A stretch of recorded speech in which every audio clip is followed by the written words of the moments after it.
Time for business. Kate Moody joins us. One of the tech industry's biggest events has been cancelled because of the COVID-19 coronavirus. Absolutely. We've been leading up to this for a few days because dozens of big names had pulled out of the Mobile World Congress, which had been due to kick off on February 24th. The GSMA, which organizes the annual gathering in Barcelona, called an emergency meeting this Wednesday, issuing this statement saying the global concern regarding the coronavirus outbreak, as well as travel concern and other circumstances, make it impossible to go ahead as planned. Now, it is the biggest mobile tech event in the world. It had been due to focus on the rollout of fifth generation or 5G mobile networks. Amazon, Sony, Facebook, Ericsson, among those that had said they didn't want to expose their staff to the possible health risks of international travel. Argentina is beginning talks with the International Monetary Fund about how to restructure $100 billion in debt and avoid a default. Protesters gathered in Buenos Aires on Wednesday as the IMF team was due to arrive.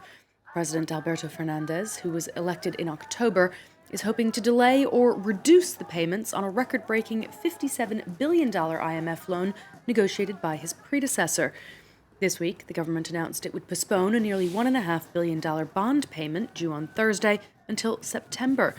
Fernandez was elected on promises to tackle poverty and soaring inflation incompatible with the austerity demanded by the IMF as a condition of the loan. An EU court is beginning to hear Google's appeal against a €2.4 billion fine from the European Commission. The penalty was handed down in 2017 after the Commission found Google had unfairly promoted its shopping service in search results. The EU's General Court will hear appeal arguments over 3 days. The verdict could also have repercussions for a wider range of cases pitting Brussels against Silicon Valley. Let's check in on the day's trading action now. The Dow Jones has jumped 250 points to a new record. Nike, Apple, and Caterpillar all rising about 2% there. The Nasdaq up nearly 1% at the close. The major European indices closed higher as well, despite another drop in manufacturing activity in Europe. Shares of Heineken were up 5% in Amsterdam. American aviation giant Boeing is already talking about restarting production of its 737 MAX fleet. It's faced an onslaught of problems and a safety scandal that has seen its reputation and finances plunge. 346 people have been killed in 2 accidents involving the plane. Allison Sargent reports. It's a sight that hasn't been seen outside of Washington state in almost a year.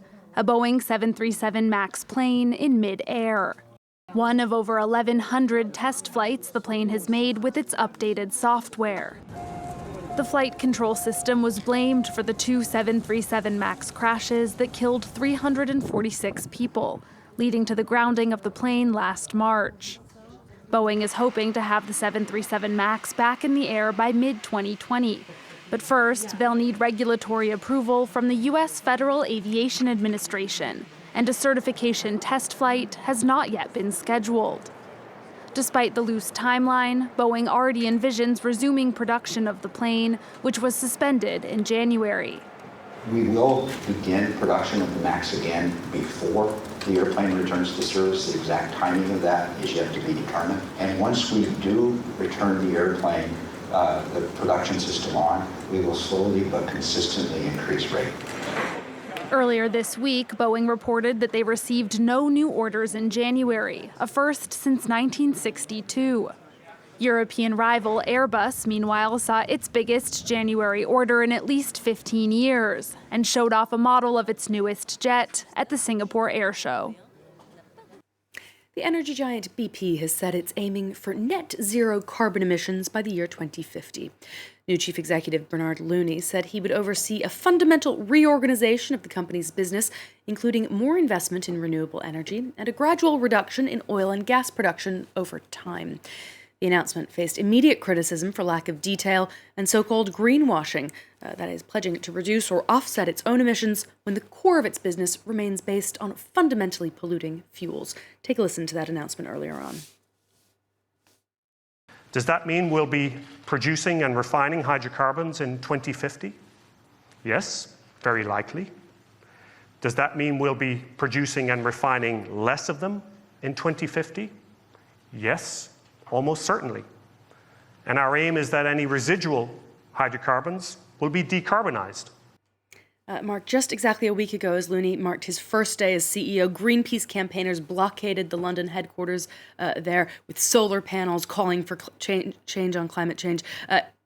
A symbolic step, certainly. Whether it will actually make any change remains to be seen. And we, of course, will keep across all developments. And Kate will bring it to us as it happens. Thanks, as ever, Kate, with the business.